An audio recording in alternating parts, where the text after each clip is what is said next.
Okay, folks, let's see if we can knock out this final amount of stuff here.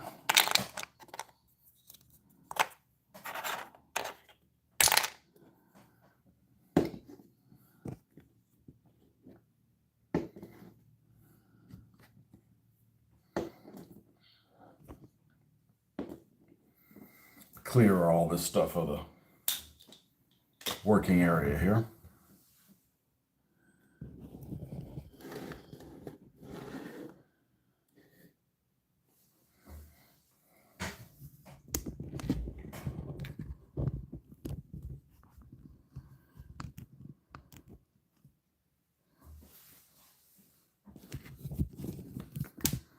All right, so we're working on these last bit of tanks. And let me see if I can find what stage I'm at right now.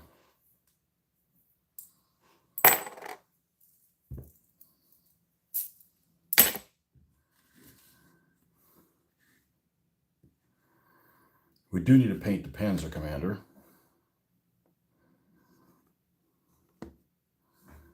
It's right here.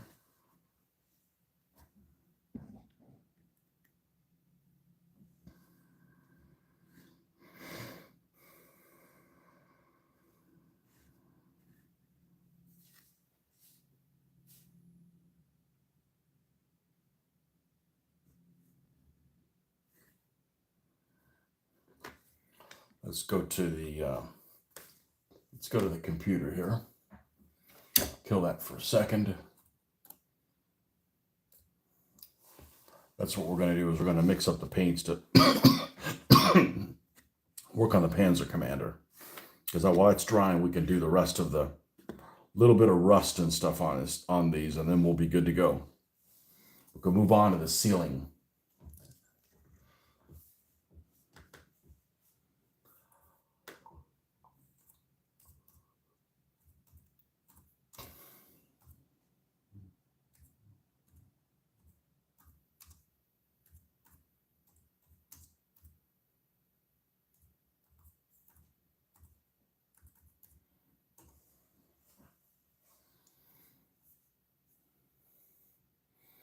And just want to do something that's maybe a little bit different. Here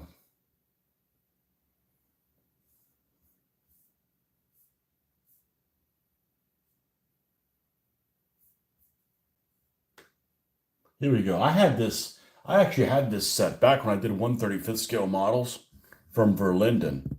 I don't know if it's still being made, but let me show you here on my computer. Actually, I need to flip this thing around. Let's flip this thing around. Come on, flip it. You can do it. Oh, there you can do it. Come on. There we go. This set right here, I had this set at 1/35th scale way back when, in the early 90s. That's what we're going to do. We're going to paint this guy like here at the end. So we're going to have him, he's going to have like a buff colored shirt and then the sandy colored cap. That's what we're going to go with. Okay. So let's flip this back around. And let's move these tanks out of here, because they're in harm's way. They're in severe harm's way when it comes down to this cord being in the way here. We're just trying to mix it up a little bit. What's up, Davi?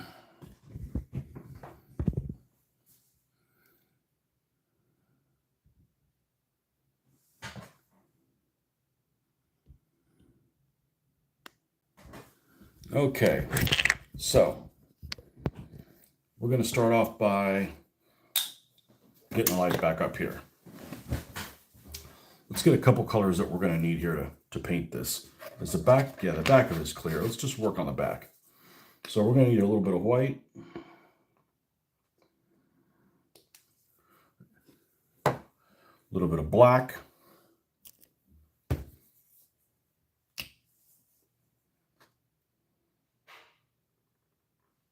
Come on. A little bit of water.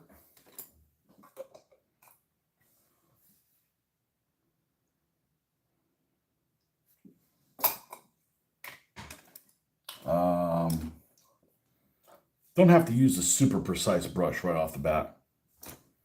But then we're going to find what core base color I'm going to want to paint this guy. So I know there's this khaki is floating around here somewhere.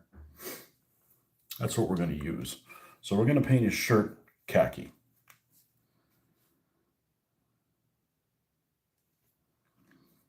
I'll use a khaki colored base.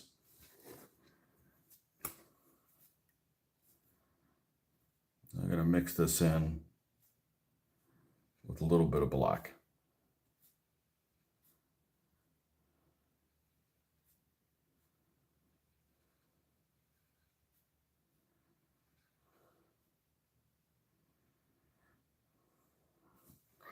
And we're going to paint the whole shirt this color.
And what I normally seal my figures with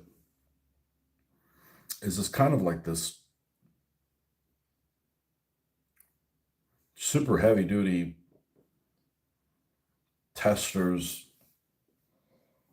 I don't even remember what the hell it's called. Lacquer? Now, I've stopped using that on these figures. I've just been using acrylic because I'm worried about it being really harsh and peeling some of this paint off. I don't want to do that. I don't want that to happen. All right, we'll add more of this core color here.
We're going to have to let this dry just a little bit.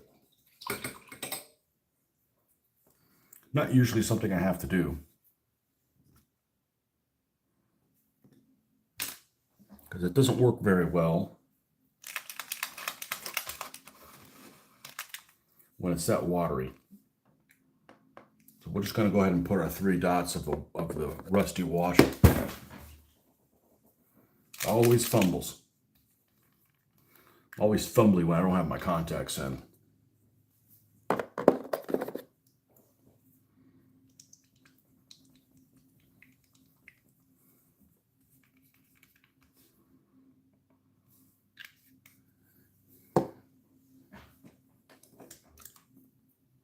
I'd really like to finish this tonight.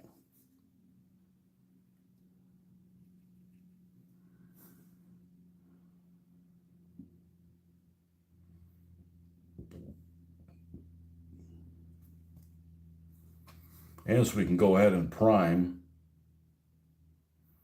the next thing that we're going to do, whatever that may be.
Yeah, today unfortunately flew a little bit faster than I would have liked it to go.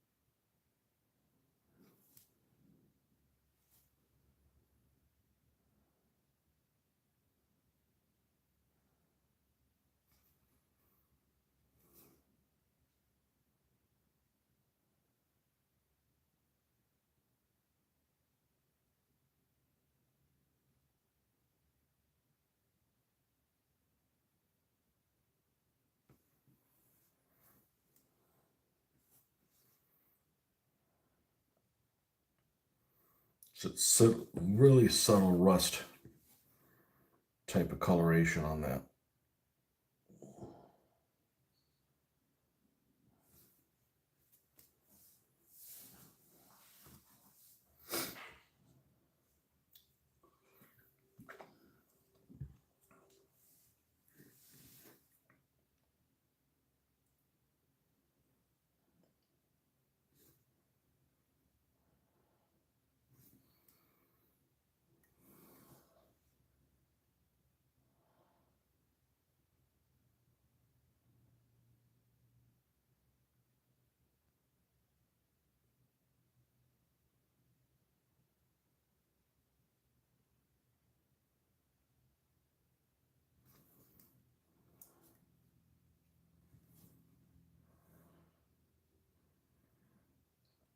And like I was saying earlier, the only thing after this is that I'm left with Africa Corps wise that I own,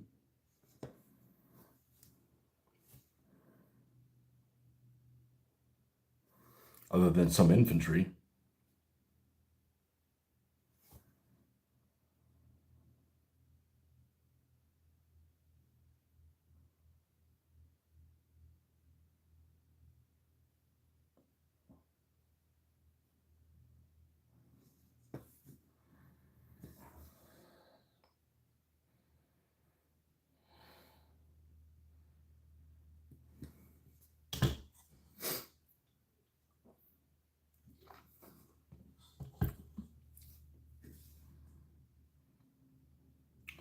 I have a feeling I'm going to have to make myself a coffee.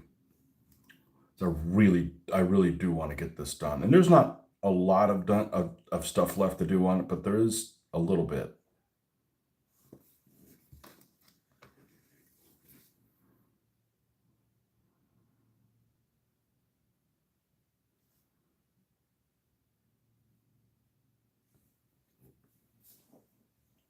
Let's move this out of the way. This is encroaching in this area. I'll be right back in a moment.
All right, let's see if we can stay woken up here.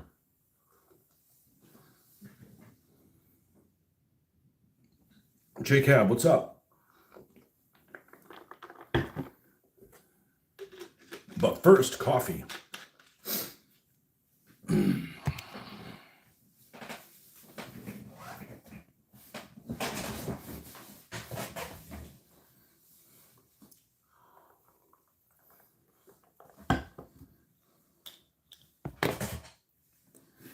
All right, now we stopped this guy because he was too wet. Let's flip back over. It's gonna freaking give me ADD.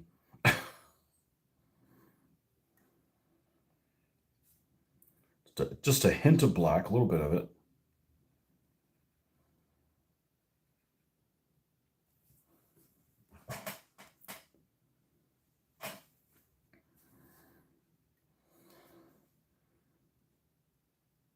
And add the next layer on here.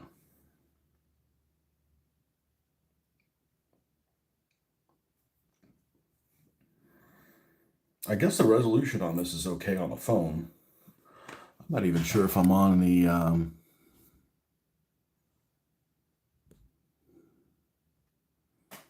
There we go. Might be a little bit better if I have it on the house line. The house, what do you call it? Wi-Fi.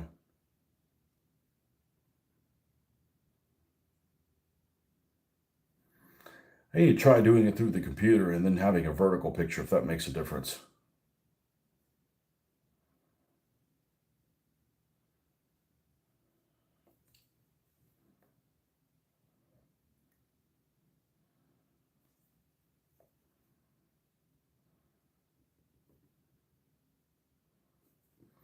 Now, there's 4 vehicles in this first batch that are going to have the turrets opened.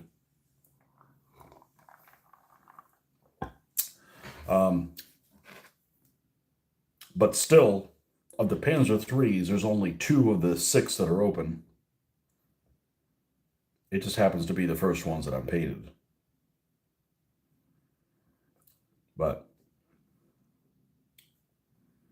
let's go now to what I call the core color, which is the original color there that we used as the base.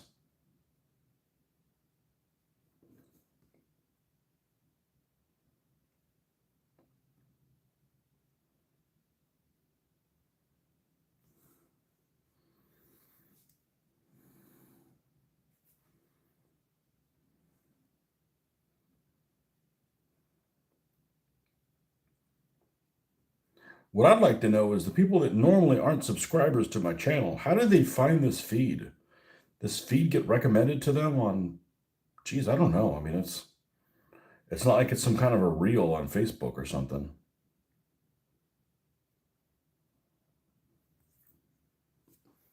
A mysteries that I don't know.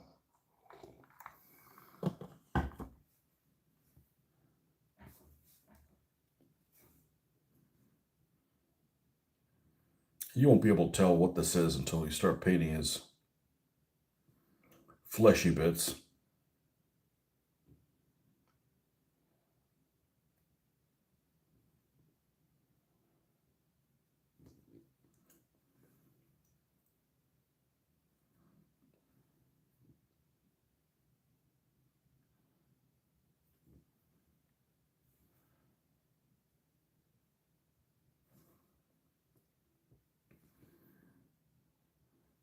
Now, as soon as I start adding white to this, it's going to start going in a different direction.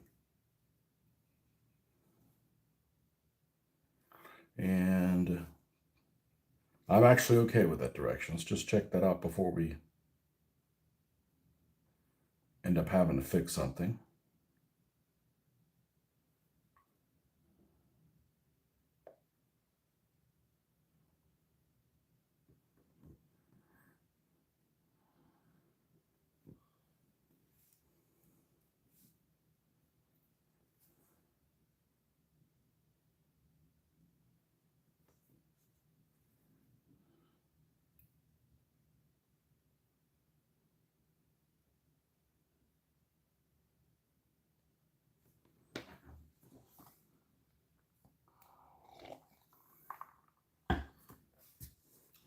But I used to seal these guys with, this stuff is available at Hobby Lobby. And I still probably would if it was metal figures. This stuff right here. Dull coat, top coat. And you brush this stuff on. I'm sorry that the video is sideways, but that's what happens when I use my phone. And it looks like it's pretty thick, but you just mix this stuff up, brush it on. It's self-leveling to a degree. You can put it on, but once it starts drying, you don't want to brush back over it. Because if you do, then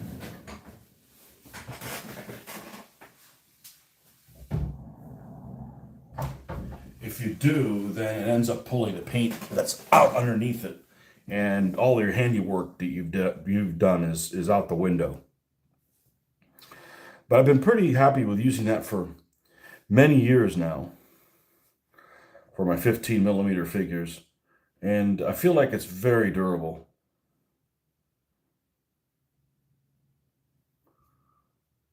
But if you're not holding your mouth right, it can activate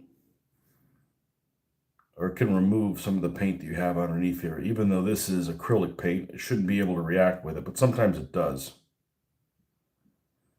So I've been using brush on acrylic Vallejo instead. And I've been pretty happy with that. We need to bring this up just a little bit more, and then we start working on his fleshy bits. That's when you'll know that this guy's starting to take shape.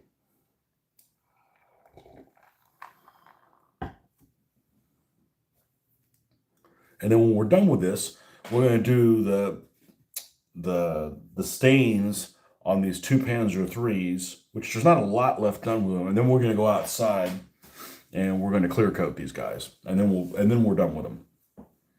And then we're done with them, and it's time to move to the next project.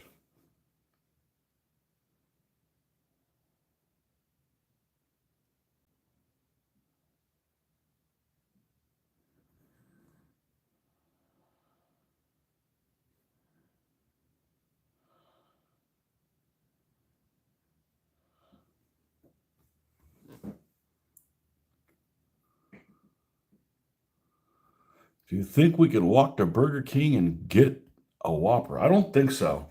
Well, it's not that long of a walk here, but I'll tell you what, the last time I went to that place, it was absolutely god-awful terrible.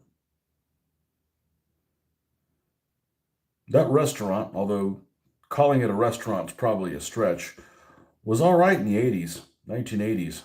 It's absolutely terrible now.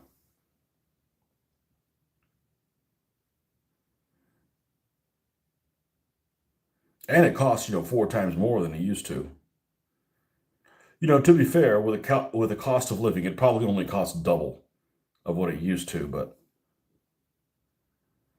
yeah, you don't need to go to Burger King unless you misbehaved, or McDonald's for that matter. I remember the last time I went to McDonald's, I ordered what I normally do, which I don't go to those places very often. I'm talking about like once a year maybe. And I ordered a couple of small cheeseburgers, a couple of small fries. Take the bun off, put the fries on the cheeseburger, smush it down, make your own smash burger, and like a drink or something like that. And it was like $11 or something. And I told the lady that's taking the money, I said, "Man, that's expensive." And she's working there, and she goes, "I know." I know it's gotten really expensive. I'm like, yeah, I wasn't expecting that from somebody that was working at the darn place. That's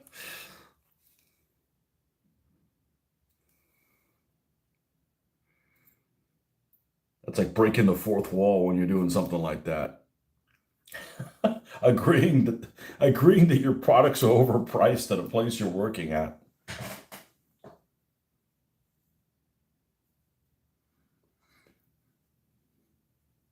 Thanks, man. Thanks for the subscription. Winchester Super X. Got to be a Sprite with, at any fast food joint, with ice. I don't drink things with sugar, because the sugar brings me down. It makes me sleepy, which is why I'd have some coffee with no sugar in it. This is just coffee out of the Nespresso machine. Got no sugar in it. It even builds like little foam in there. It's like the magic. And sometimes I get a hankering for a Sprite, yeah. And sometimes you want something with sugar in it, but Sprite Zero, I would like Sprite a lot more if it had some caffeine in it. If it had like the caffeine of it, and there's not much caffeine in like a Coke Zero. It was like 25 milligrams or 34 milligrams of caffeine. A cup of coffee is like 150, like 150 milligrams. I mean, obviously it varies, but if Sprite just had like 20 milligrams of caffeine or something like that, I'd drink it a lot more because it certainly tastes good. And it's a great mixer for, whiskey or something like that. But Sprite Zero is usually what I get. Espresso is good stuff. I like your coffee black as well. Yeah, if you make your coffee too tasty, you drink too much of it. And I'm probably gonna have trouble going to sleep, even though it's only 6:30 p.m. But we gotta get these guys knocked out, man. I'm not really in a hurry. I'm ready to work on the next thing. And it's not that these guys haven't been enjoyable or anything. It's like we got lots of stuff to do. We got lots of fun stuff to do for the desert.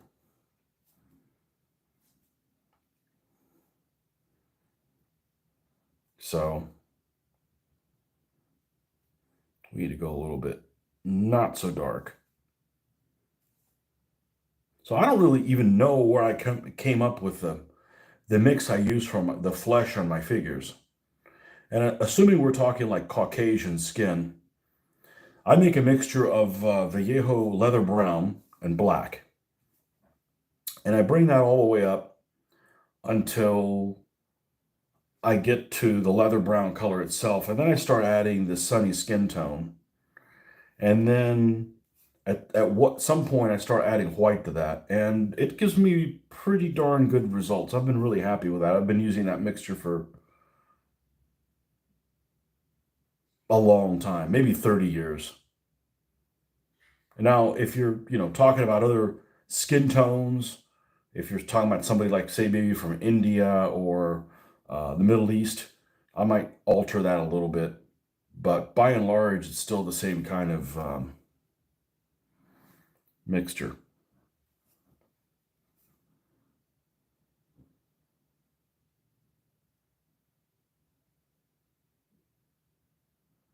And I really like painting the figures because that's when it starts looking like something that's real instead of just being,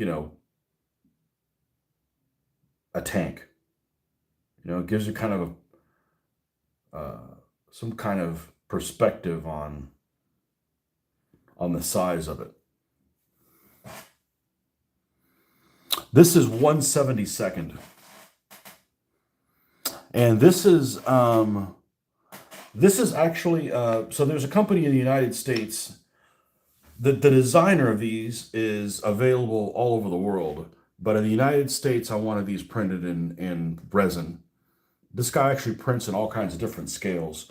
These happen to be 1/72nd because it's what I do. It's what I've always done for a long time. But that the person that actually designed these actually said I designed these specifically for 1/56th scale. So basically like the equivalent of 28 millimeter. Warhammer scale, so to speak. But I don't do Warhammer, never have. I'm not into fantasy. There's too many cool things that really happened in history that I like to read about.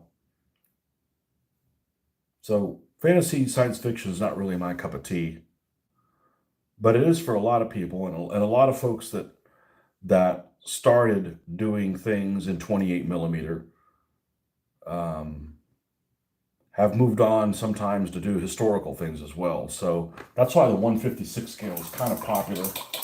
But he designed these things for 156 scale. The printer in the United States is a gentleman by the name of Iron Horse Collectibles, and he can basically print whatever scale you want. And these run about $10 to $12 a piece, so they're pretty affordable without shipping. And the detail on these is insane. It's just an insane amount of detail. Um, they're absolutely gorgeous. They have as much detail as a real tank. It's just really amazing. But of course, they're all hand painted because otherwise they'd be gray like this. But 1/87th would be a little bit smaller. HO scale. Or as people that don't know, HO scale. That's how you know somebody is not into trains. They're like, hey, is that those HO scale trains? I'm like, you really don't do trains, do you? If you're calling them that. Don't talk about my hose.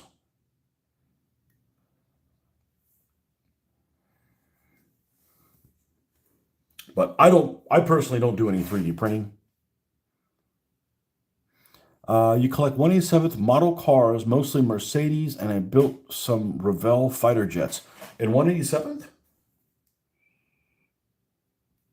Man, I remember when I was a kid, when I was a teenager, when I was a young teenager, meaning like, 13, 14, in the early 80s, the mid early 80s, and I got a hold of one of those Roco catalogs. And it was, big fold out. And man, I was like, oh man, they make this and they make this and they make the other thing. And and those things, they don't, you don't have to paint, you don't have to build any of them. I do have some 187 scale stuff. There was a gentleman at one of our shows that was selling some 187 scale tanks that I actually got a hold of some of them back in the early 90s when the Soviet Union fell and the market of these Russian things were available. It's for this company called, and they did 187 scale, called Premo. I don't know if it's Premo or Primo, but it's spelled Premo. They're Russian, and they made Russian things, Russian themed things, which at the time weren't available in like model kits and things like that. Like they made a T-28 tank and a T-35, and they made some other things, but those were definitely the two tanks that were and I had some, and I didn't paint them until about maybe a year ago. Let me show you one of them. They're going to look really crude compared to these, but that's because the detail on these things is insane. But these are smaller than they should be. See if we can get the light can behave over here. These are 187th scale, so they're 20% smaller than they should be compared to this tank. A T-28 is a pretty big tank. And you can see they don't have the amount of detail these have an insane amount of detail. But there's nothing wrong with these. Now, I ended up getting these for like $1. So I'm like, I don't mind mixing them in with these things because it still is a large tank. So they're about the same size, more or less. Now, the Big Mama, which I've got one of those painted, let's see where she is the T-35. And this thing is a literal monster. And these are tanks that the Soviets had in the 1930s, and they made it the first year of the war in the Soviet Union, Operation Barbarossa. And this is a 187th scale model. You can see it is still massive compared to these other things. So imagine it 20 to 25% bigger. It would be, 167 jets are all 132nd. Those are big. You're a truck driver for the military. Huh? Watch your cargo, man. Make sure that doesn't walk off. But all the turrets turn, everything. This had a crew of like 14 people. So you've got a 76 millimeter howitzer in here with a coaxial machine gun. So you got 2 or 3 guys in the turret. You have a couple 45 millimeter gun turrets here, caddy corner. So it's basically like having 2 other light tanks here, and then 2 machine gun turrets. So you've got 176 millimeter cannon, 2 45 millimeter cannons, and 5 machine guns. Plus a driver, and just an insane amount of folks, and not a lot of armor. It's a very large tank, but it doesn't have a lot of armor. It's got, I think, maximum like 30 millimeters of armor or something like that. It's nothing. Even by that time, it doesn't have that much armor on it. Do I have any German World War II tanks? Working on them right now. Here's some Afrika Korps ones. These are much yeah, I got a lot of tanks. I got a lot of tanks in the last couple of years. Let's see if I can flip this thing out. Let's see. Come on, flip. You can do it. All right. So this is where I keep all my stuff when it's done. So we got Soviets down there. These are all 172nd or 176th, and the 187th were the ones I just showed you. So more Soviets over here. These are all hand painted. Mixture. Some of these are metal models. Some of these are plastic models. More Soviets up here. And they're on stands because I like how they look. And one thing about the stands is if you travel with them, if you take your game somewhere, they're magnetized on the bottom. So you literally could play on the side of a refrigerator if you wanted to. I'm kidding. You wouldn't do that. But you put them in a metal tray, and then it keeps them from sliding all over the place and getting damaged. What do you know? Americans are up here. We got some Brits up here. And then the Germans are over on this side. We got the earlier Germans in the Panzer Gray, armored car, Panzer IIs, Czech 38s, Panzer IIIs, a couple short barrel 4s back there. Then we got the Dunkelgelb, the mid to late war German tanks.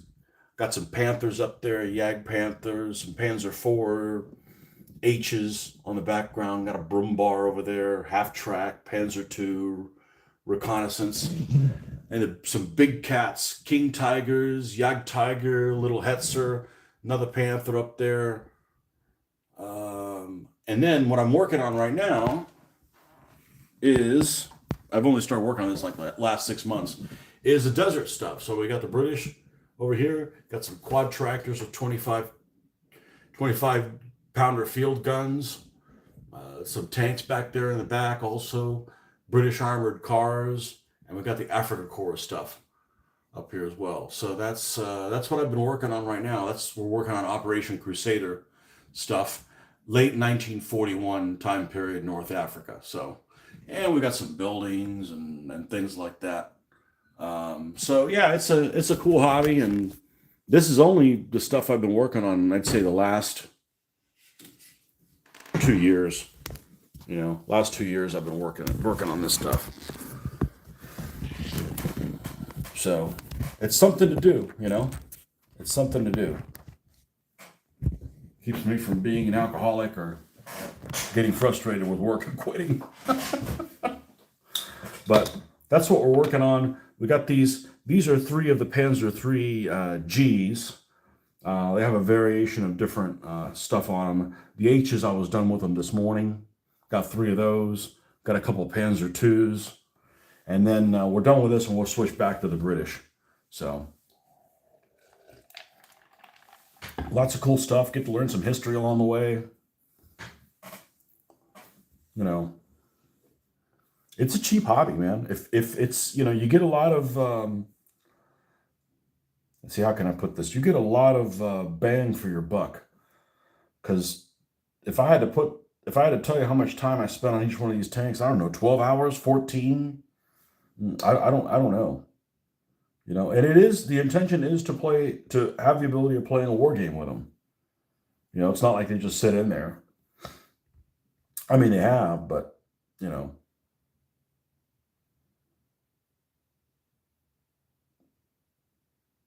I don't have any aircraft. I used to have aircraft and stuff like that when I was a kid, but I want to get some aircraft models for, making some objectives or destroyed aircraft on the ground. One of the things that's prominent in Operation Crusader is this airfield called Sidi Rezai. It's in Libya. And basically this battle was the British trying to relieve Tobruk. The Germans had Tobruk under siege. British launched this offensive to relieve Tobruk.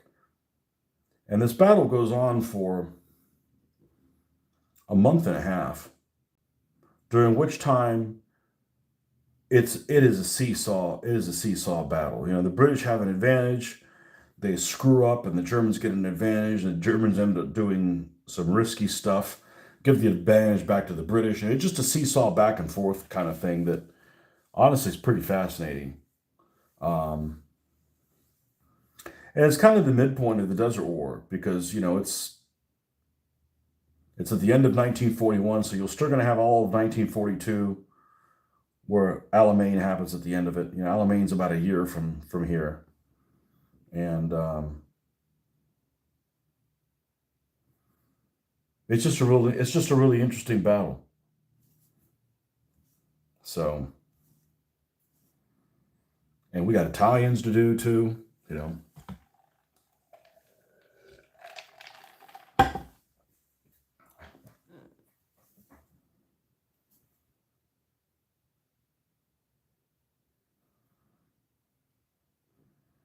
But this is what you do. I go on here and I paint, chit chat with you folks.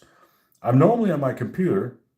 For some reason, and those of you guys that chimed in, I'd like to know how you got this channel recommended because, I mean, I've been doing this kind of stuff, filming live videos for probably 5 or 6 years now. And it wasn't until I start doing a live session with the phone. This is actually filming from my phone, not from my computer. I normally film from the computer camera. And I'll get 4, 5, 6 people on there. I think 7 or something like that. And something happens with the algorithm when I put this phone on. I don't know if it's because it's a phone, because it's a vertical picture. But all of a sudden, like 5 minutes into my video, I usually get this jump of like 50 people online watching the video. And I'm like, what happened? Why is it this when I'm on this phone, that's what happens, and it doesn't happen when I'm on the regular page. So you just scroll through my lives, and this popped up. Huh. Maybe because it was a live video. It's funny, I do the live video on the other stuff. I'll tell you what, what I'm going to do is the next time I'm going to be on the computer, I will turn that into a vertical picture, do it on the computer, and see if it has the same result. The resolution okay for you guys? Because, you know, normally the computer will have better resolution than this. So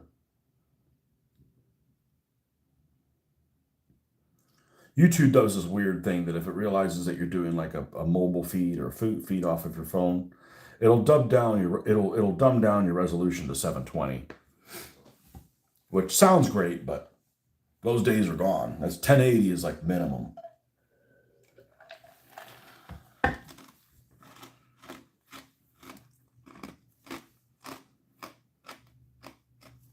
Add a little bit more sunny skin tone, and then we're going to start adding the white to it.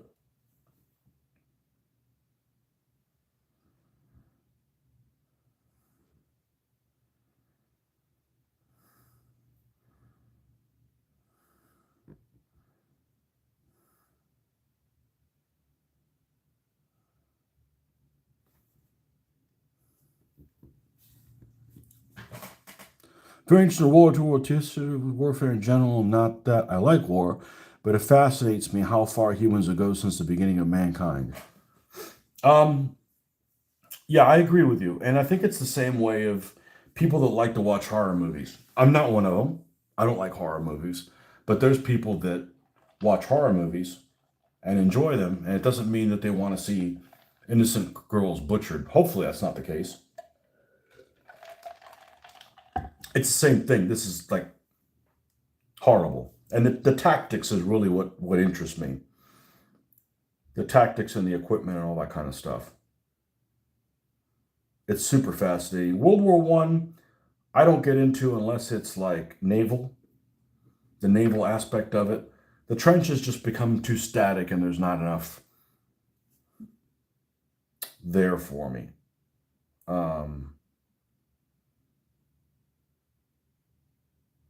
But yeah, it's some fascinating stuff. I got into this stuff when I was like 13 years old, so a long time ago. And it's just always fascinated me since then. And yeah, I'm not a warmonger. War is stupid, but it's also super fascinating, you know? So, and my way of being able to do reenactment is paint these guys as accurate as the information shows them to be, and then play a game with them, trying to learn, use the tactics that they use and so forth. Roll dice, that kind of thing.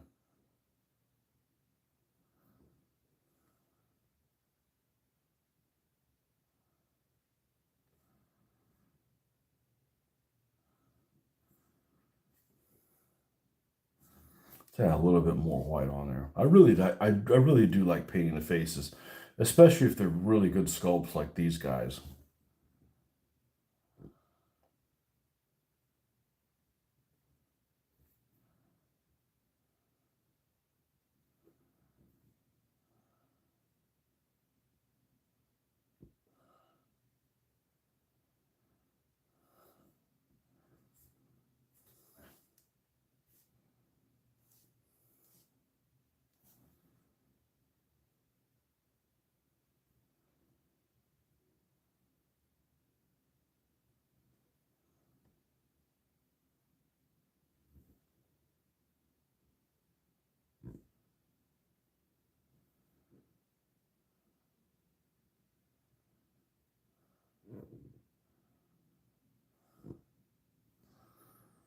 Now the cap,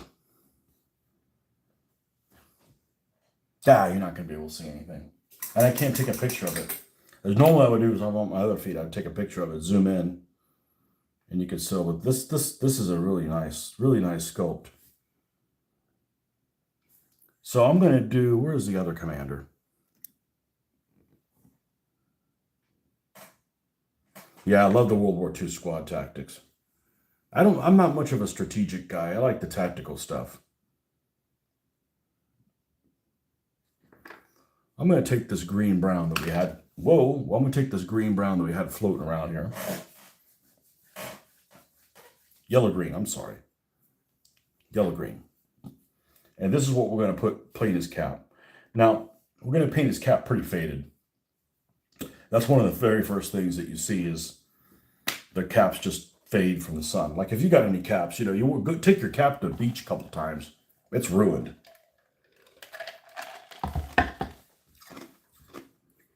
Just being bleached in the sun.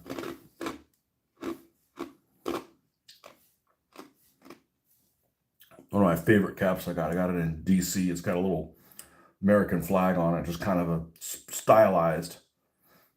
And it's faded as all get out. It's kind of sad, but and that's out without me trashing it or anything. Same thing, a hat is going to be, you want a hat that looks okay, get a cap that's like almost like a khaki color, almost like a buff color. Then it'll look the same all the time. You get anything that's got any kind of a color, whether it's blue or black or, it's going to fade like crazy. And this guy's got a pair of goggles.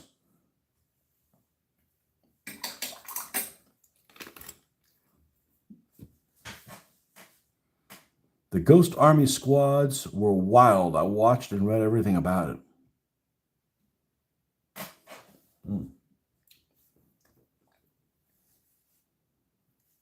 Yeah, and World War II is so big that there might be lots of things you're not interested in World War II, and there's still lots of things that you are.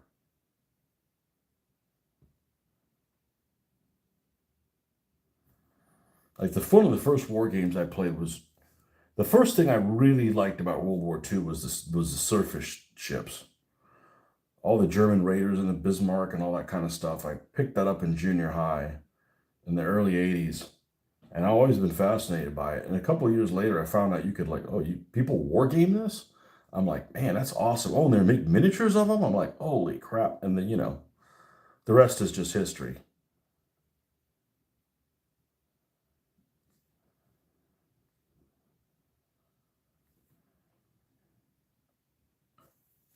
Okay, now we're gonna move into what I call the core color, which is literally the color that it is without any of the shades,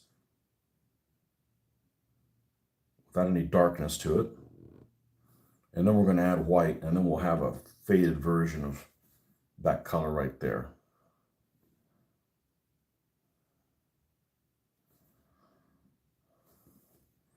And I got some pretty cool figures for the Brits too. It's not like, oh, you got cool figures for the Alpha Corps, nobody for the Brits. No, no, my Brits are pretty awesome too. They got little black berets and stuff like that. They look good looking figures.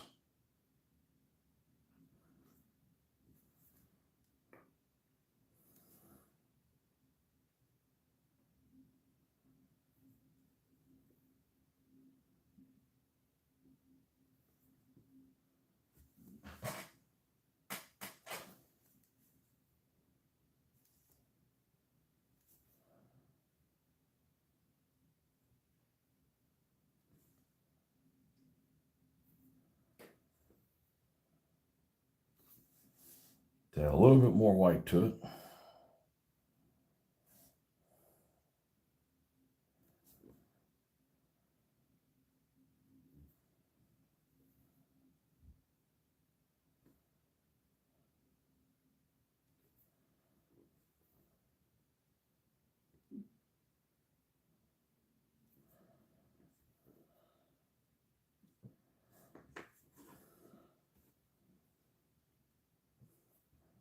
All right.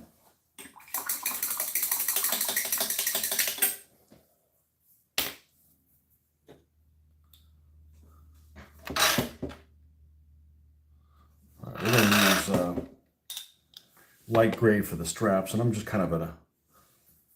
in the habit of making my own light gray when I'm doing stuff like this instead of pulling another color. I got black, I got white.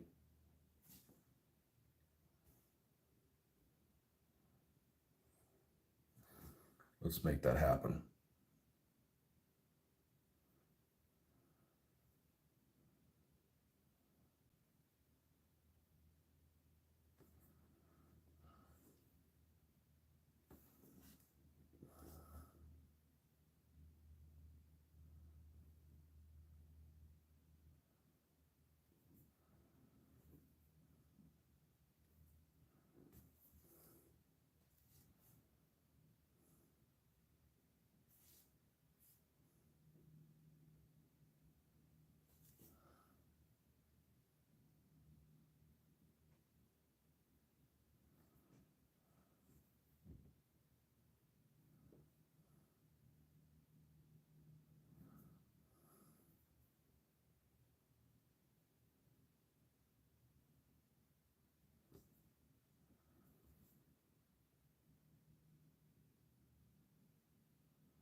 And just like that, it's dark.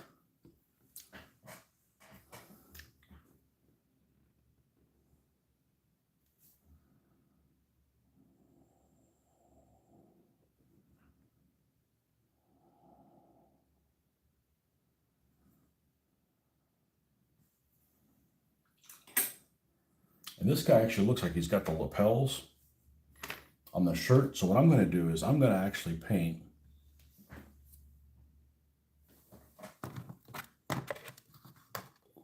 the little stripes. The Panzer units decided to do pink stripes on them. You subscribe, check more often. Gotta go now. Take care. You too, man. Be safe out there.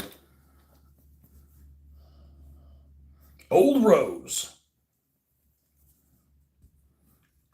Name of an old woman. Old Rose. Where's Old Rose at? I don't know. She's causing all kinds of problems.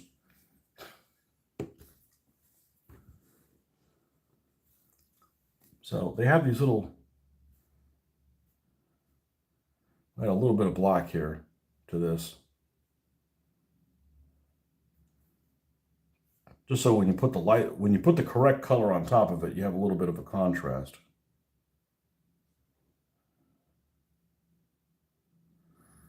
And it's like really small.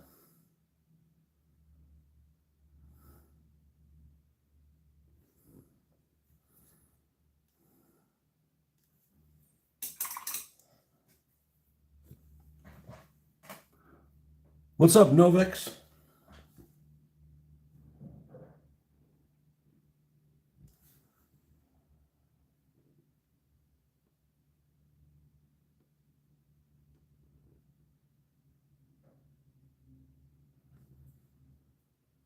You know, half of it is this brush really behaving really, really well.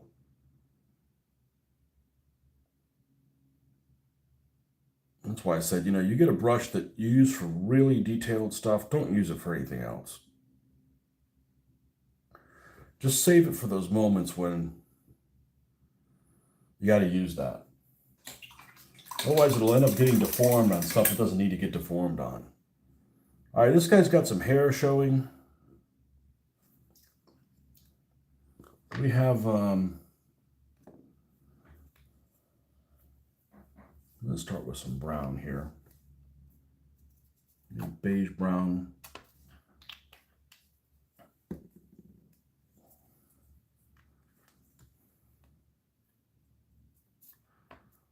We'll give him a little bit of blonde hair. The other guy didn't have any showing, did he?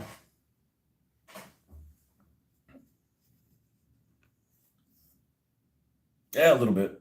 Well, we can come back and touch him up as well.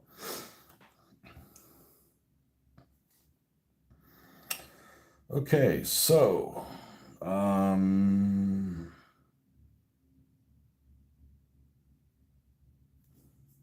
was that? Oh, hair. Okay, so we're going to take this, mix a little bit of black.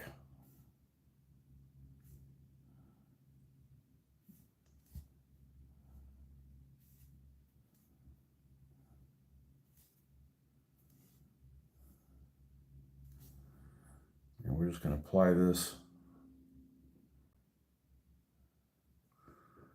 to the area.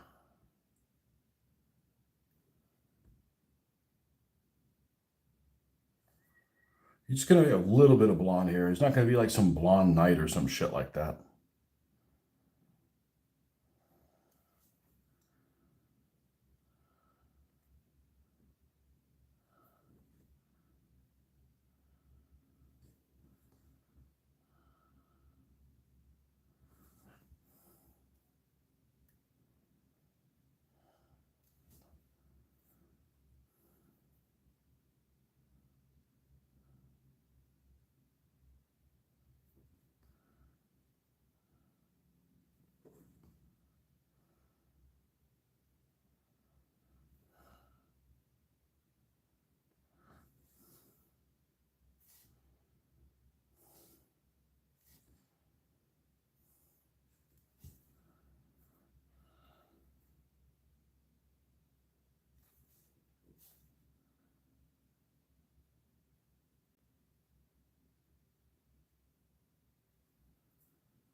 These figures are ridiculously well proportioned.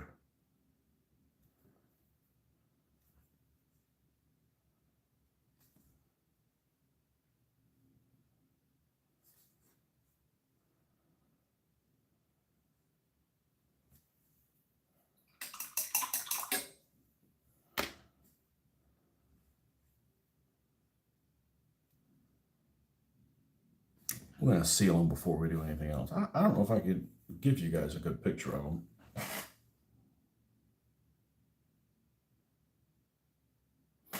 Actually, this might actually be doing more harm than good.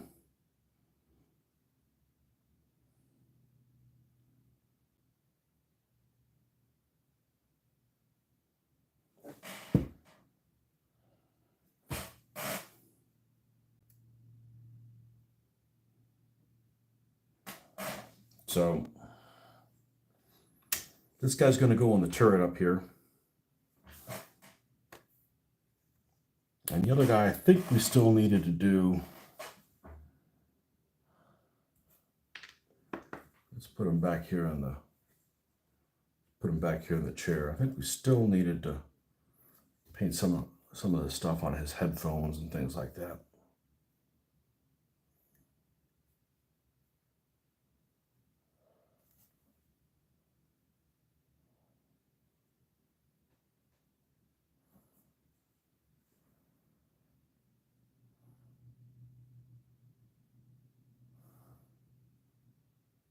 Yeah, this guy's got a shirt on that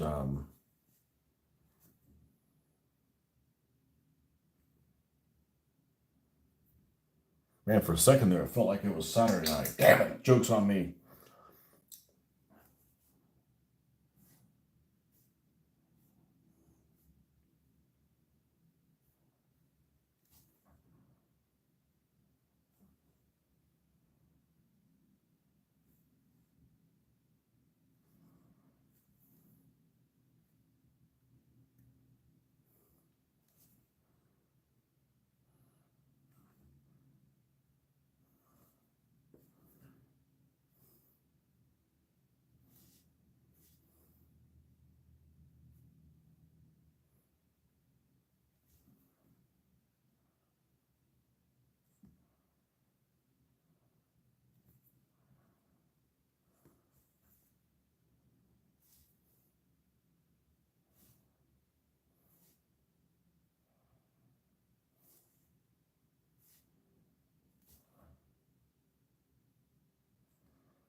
Yeah, these guys look pretty good.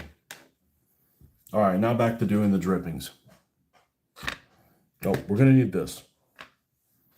Not so fast. All right, let's get some light tone. I should be able to drop them back where all these things are. Light tone is the orange one.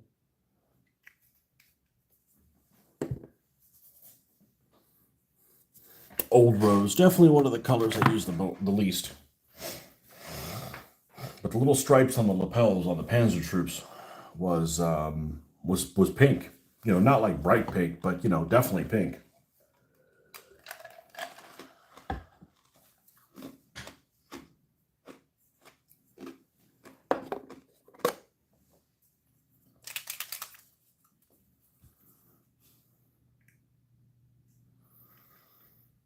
So I know the Africa Corps are really popular.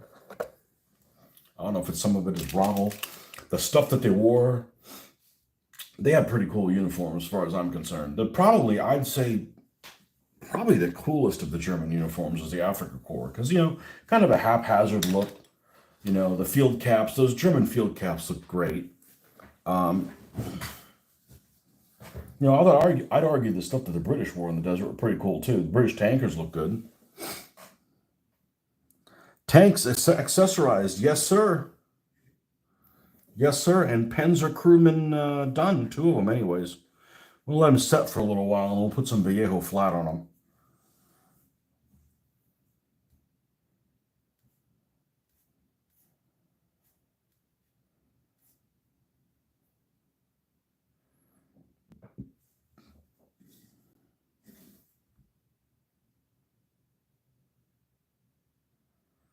And the next time I will do the accessories, I'm going to glue them before I paint them. I just wasn't sure. These are the first tanks I've done, and I've done a lot of tanks, but these are the first ones I've done with accessories because they came with them. These are the first 3D print tanks that I've gotten that actually had accessories to put on the tank with the model.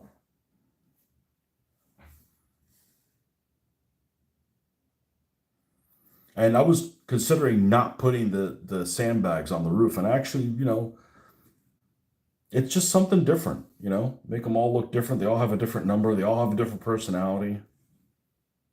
You know, that's important. That's important to my game because the way that the game basically proceeds is you pull a chit out and whoever's on that chit, that's what action they get to take. So there's, you know, there's 5 people in here. There's 5 tankers in there and they get 2 actions a turn. So every turn, there's literally 10 people actions in each one. Now, sometimes it'll be like, you know, the bow machine gunner goes and he's not going to do anything because nobody's within range of a machine gun or something like that. But still, the potential is there for a lot of activity to happen from inside of a tank. There's something about German tanks. They don't have many pintle-mounted machine guns. You're absolutely right. It's rare to find.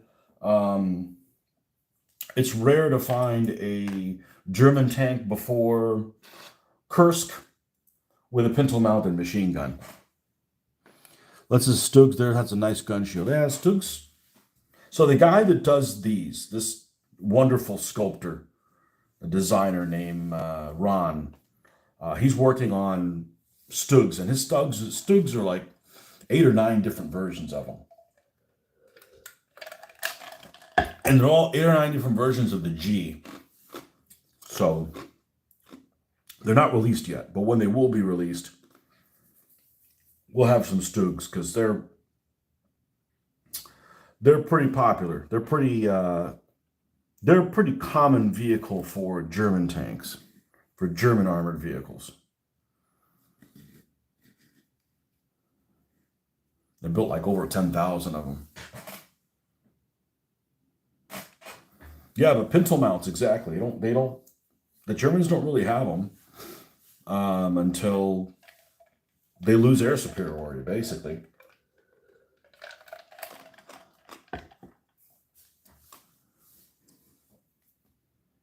Yeah, you're not going to see them before mid-1943.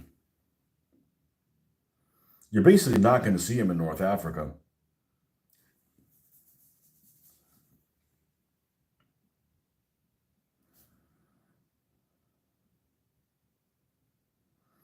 And that's one thing I was talking about before. That's one of the things people always like to rip on the Sherman.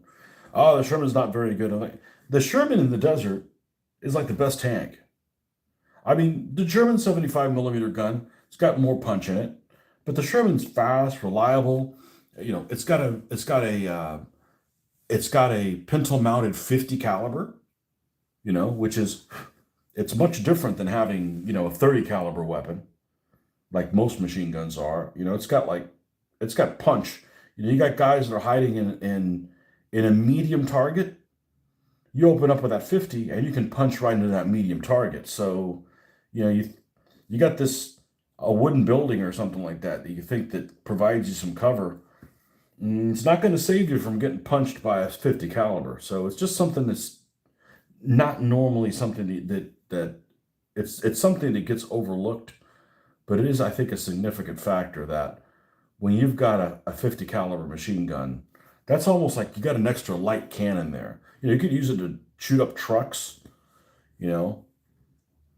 So, you know, if you got a Sherman or something like that, you just keep AP in the chamber. And if you got light vehicles or soft vehicles, you can have the 50 take care of them. You don't have to rechamber a HE round. This thing I like about American tanks, they have pintle mounted 50 cals, yeah. Yeah, and I'm not necessarily, I actually, especially in the desert, I don't think Shermans are ugly. I just think that the paint scheme options that a lot of the German tanks is just like unusually gracious. Like they've got the ability to be able to have, you know, snow tanks or yellow tanks, gray tanks. There's all kinds of variations you can do with the Germans. And, you know, you get the Shermans are like, oh, well, they're green. Well, depending on where they are, yes. But, you know, just because you think they're boring doesn't mean you got to paint them boring. Now, these two do not have the German cross on them. I'm going to hand paint them. And I'm going to remove the turret for that. And remove the turret for this one. And I'm going to mix up a little batch here of the white.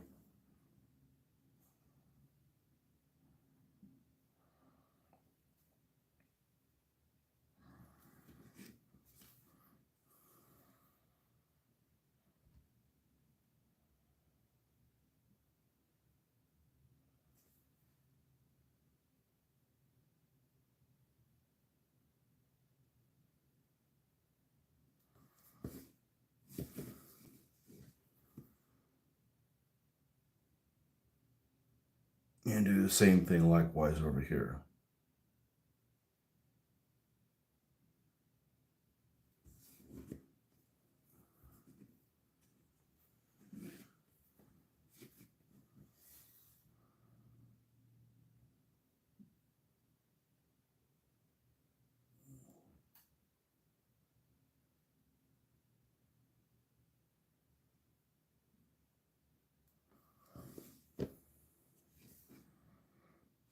You know, I happen to think that the Shermans are cute. There's just something about them that, especially when you've got all these little odds and ends you can throw on top of them. Now I'm going to switch to the super detailed brush so that we hopefully don't have to do any cleanup with it, or a minimum of cleanup with a black.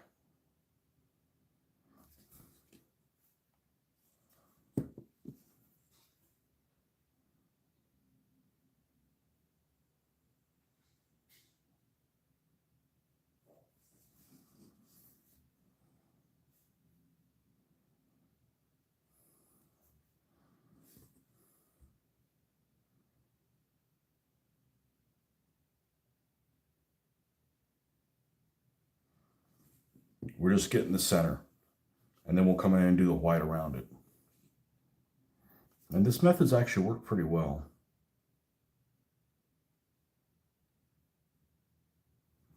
It's fairly forgiving. Just like the damn name Sherman. Sherman was a war criminal. Somebody's from the South. Uh-oh. Let's see what we got here. Hold on a second here. The Sherman's front armor isn't terrible as people think, especially when you get later variants like the Jumbos and Easy 8s. Their armor was better than Panzer. Well, the armor on the Jumbo is better than the Panther for sure. The Jumbo's actually looks really attractive.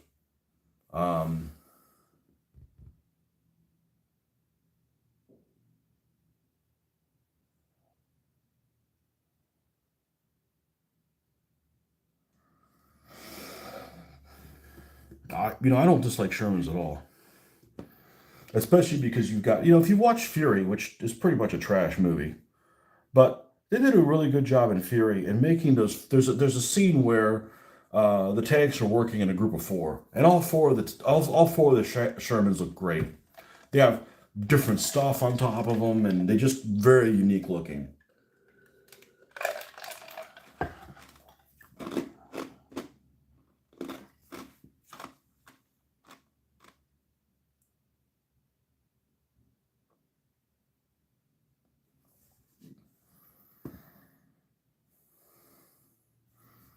And I love my British Shermans.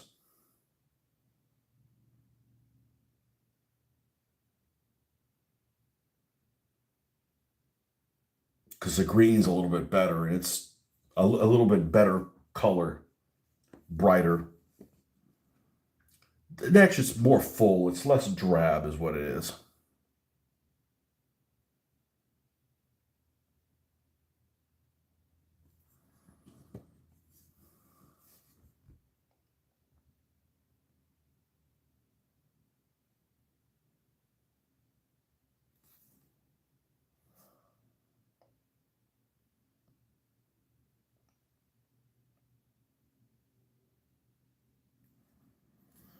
All right, so now what we're going to do is we're going to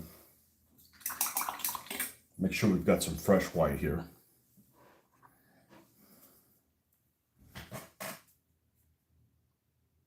Jumbos were the epitome of the M4, had a powerful gun, better armor, wide tracks, and a stout engine. Yeah, and the Easy 8s actually are really attractive looking. I'd say the ugliest part about a Sherman is the running gear. Now, the running gear on the Sherman is very reliable, but it's not very attractive looking. Just like that same running gear it's on the Grant. It's just that whole like double bogey thing. It's just kind of, I don't think it's very attractive, but but that's it. But really a practical design. Oh shit, I got white on me now, didn't I? Damn it, man. That's the problem with using those craft paint things. Is they don't close worth a shit. Let's see, did I got any on me? Oh, gone. Okay.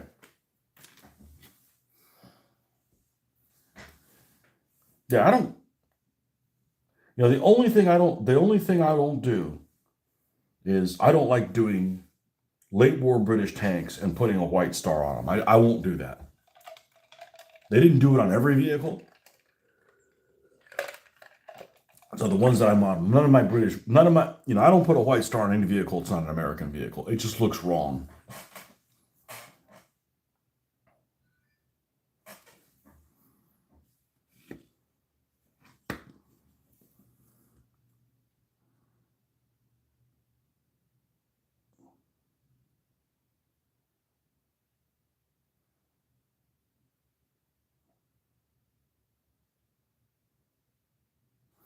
Now, the British did do in the desert and Italy is they sometimes use a roundel. You know, the British roundel on their engine deck. I think that looks good.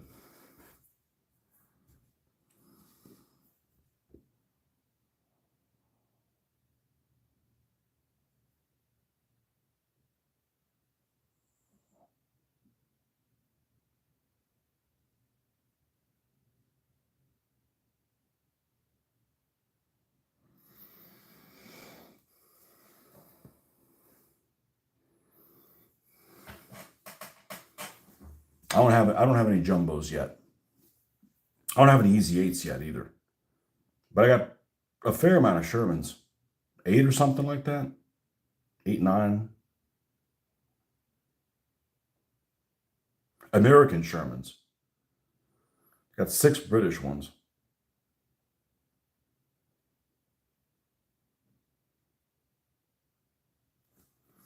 And that's just for Northwest Europe. And this particular sculptor, Ron, he makes Shermans as well. So you better believe there'll be some more coming. Now, the only thing I don't like about the Shermans, the only thing I don't like about American tanks is the gear that the American tank crewmen wore. I think that their equipment looks stupid. That's not to disparage our veterans. They don't get to pick the uniform.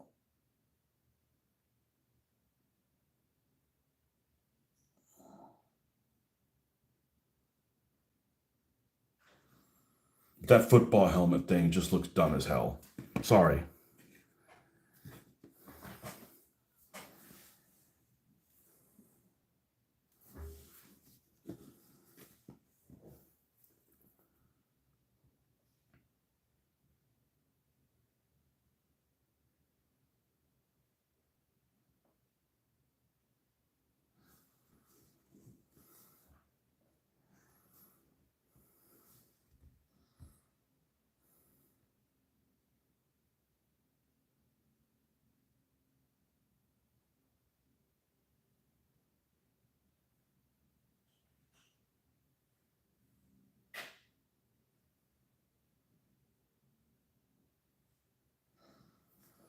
And we'll come in with the center black and clean these up a little bit.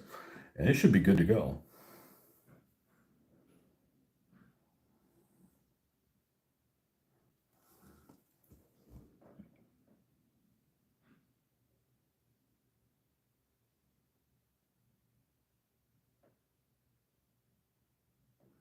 Now, if I hadn't decided to hand paint these crosses, I'd end up spending who knows how much time looking through the internet, trying to order 10 millimeter or 15 millimeter ones.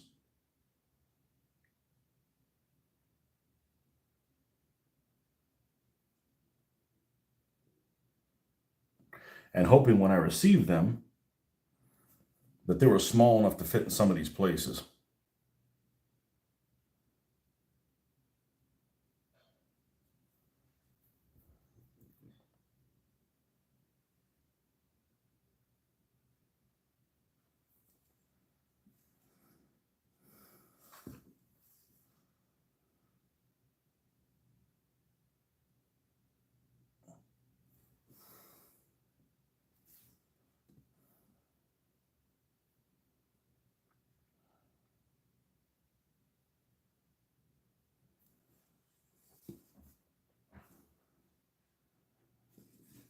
Now, one of these, I was going to actually try to put the little palm tree. It was this one. Let me see if I can pull this off. Let's see if I can pull this off. We're going to need a little bit of the black.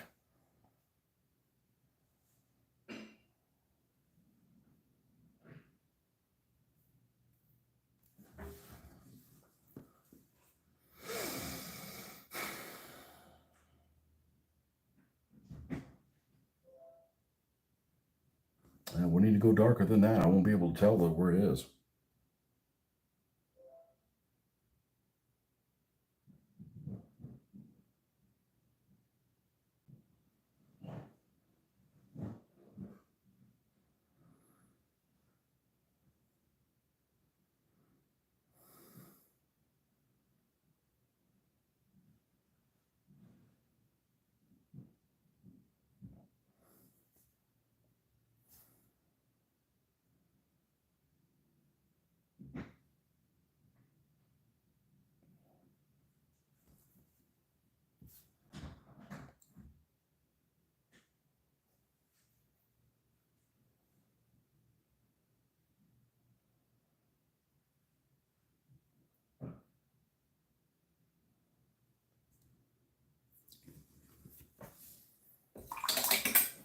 Yeah, they don't make a decal this size.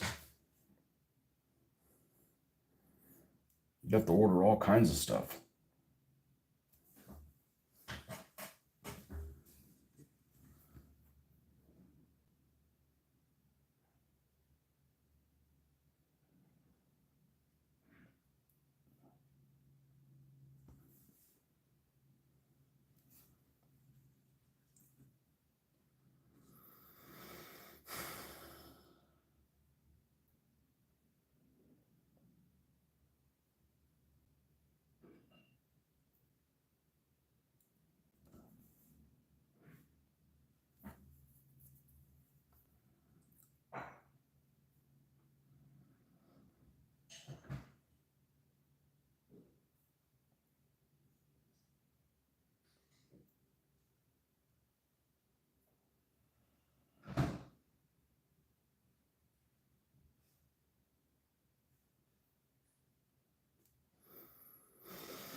And I can't show you what this looks like because, you know, crooked spider and all that.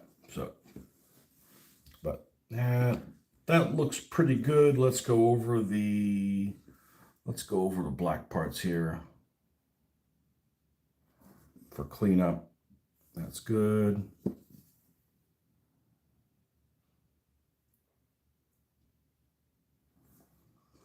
That one, that's good.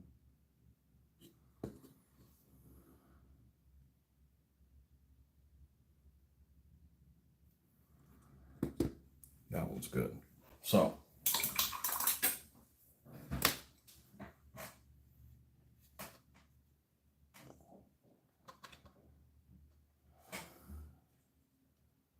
we don't want to get in trouble with the bots.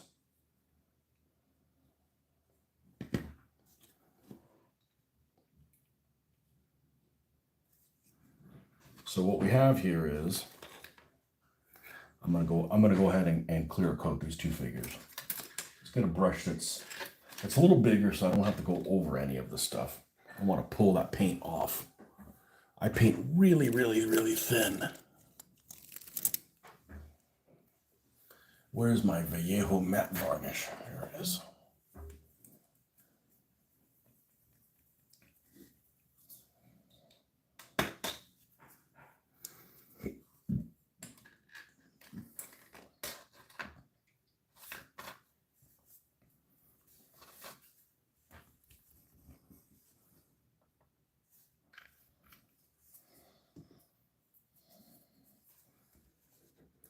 Let's hope these are secure enough on this.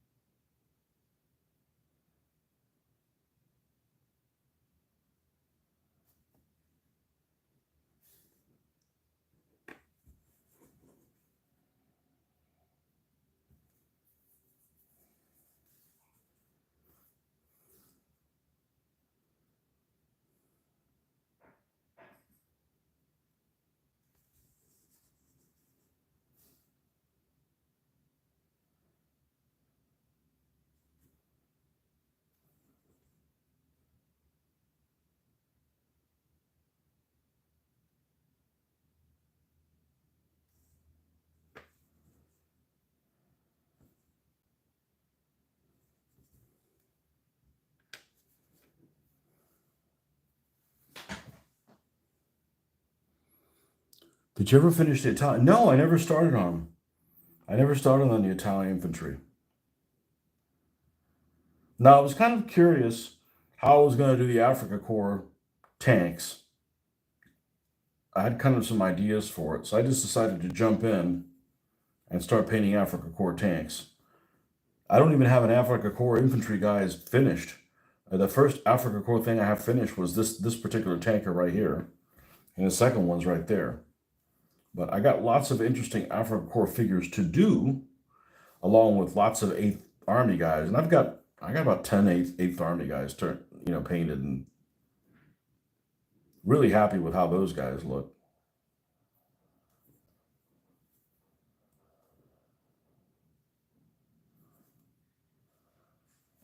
All right, we're gonna let that dry for a little bit. And we even have a Rommel figure. This is a guy that they make that's specifically Rommel.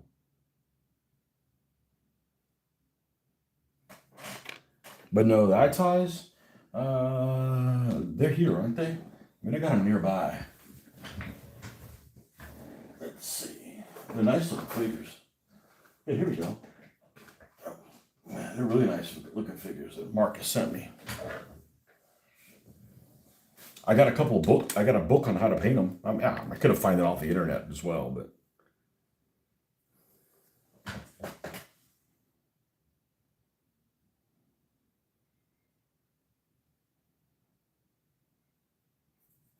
figures they have a lot of personality.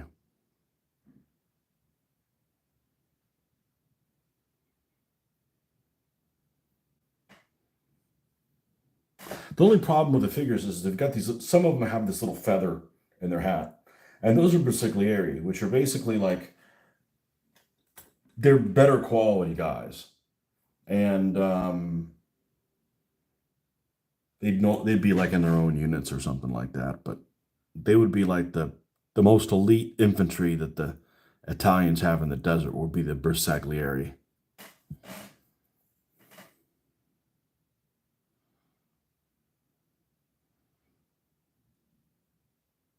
So I may use them in a role that they're not Bersaglieri, and it's actually a Bersaglieri figure. So I think I'll be able to I think I'll just have to deal with that. But anyways, these figures actually look really nice. And they make lots of Italian stuff now. I mean, they make Italian trucks galore. A lot of the Italian trucks are really cool. Most of the Italian equipment looks pretty cool, honestly. And as far as I can tell, their trucks are actually pretty reliable. Still need to paint your Italians for bolt action. Yeah, I didn't realize that they had stats for that. I mean, if you're playing at home, you could play it however you damn well please, right?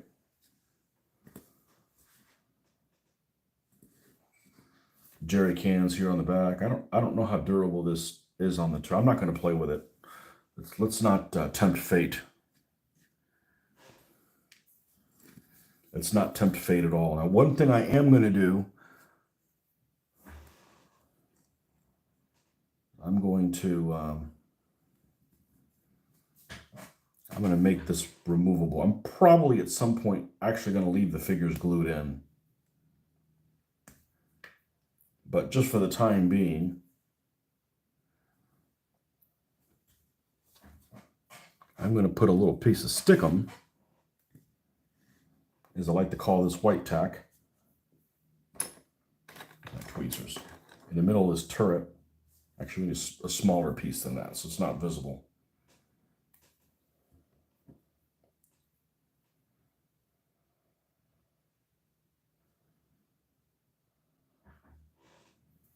And do the same thing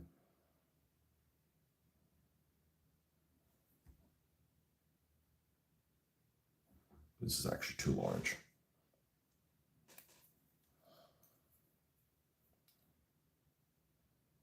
This is a very handy product for working on models, this white tack or blue tack, as they used to call it when it was blue, or when they made the version of it that was blue. All right, this guy's Tank 211.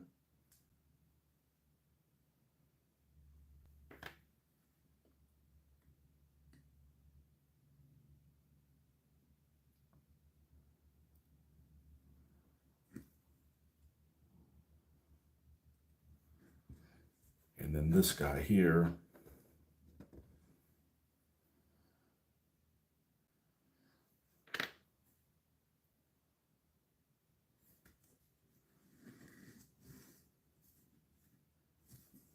Let me turn this. This is killing the brightness.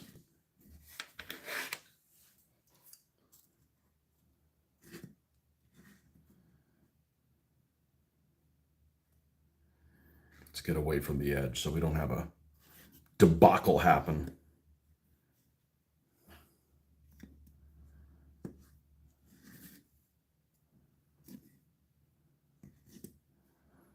And after you seal these things, they look so much better. So much better after they're sealed.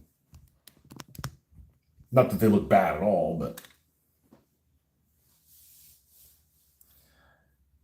El Duce. I only play it because my go-to game when my Battletech group doesn't show up or nephew wants to play something other than 40K. Have you played that Battletech computer game, whatever that's made by Hairbrain Games or something like that? That's a great game.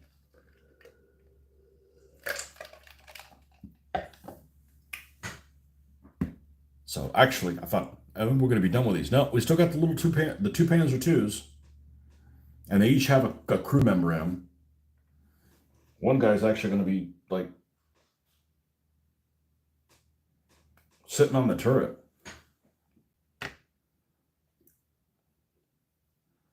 You know, like so.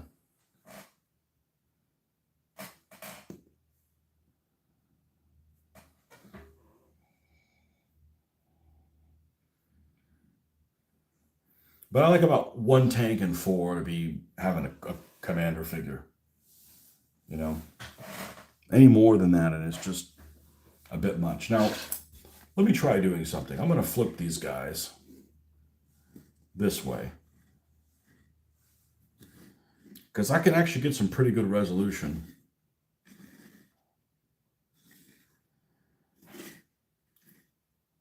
With the front of the camera, the back of the camera, whichever side of the camera, the other side of the camera. Let me flip this. Oh, let's flip it. Okay. And then let's bring it around to this side. Careful we don't clip something and knock it onto the floor. We don't need that kind of drama. Let's see what we're looking at here. Now, does this light make it better or worse? Makes it all right. Now here's the... Technically, it makes it worse. Here's the Panzer IIs. Panzer IIIs, sorry. Second company, first platoon, second vehicle. 133, 213, 135, and then the ones with the commanders. See if the commanders come out okay. In the picture here.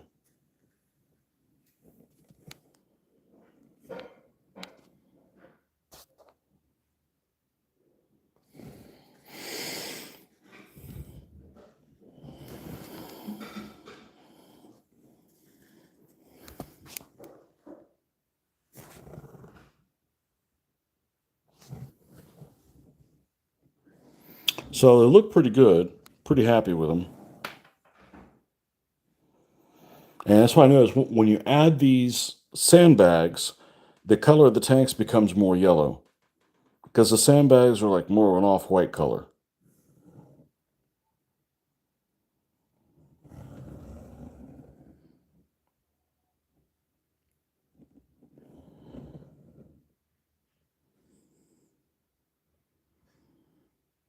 So what I'm going to do at this point is I need to take these to the garage and we need to spray them. And I think we're going to go off video for that because that's a little bit involved. But once we come back tomorrow morning, we'll be working on the Panzer IIs. These 2 Panzer IIs.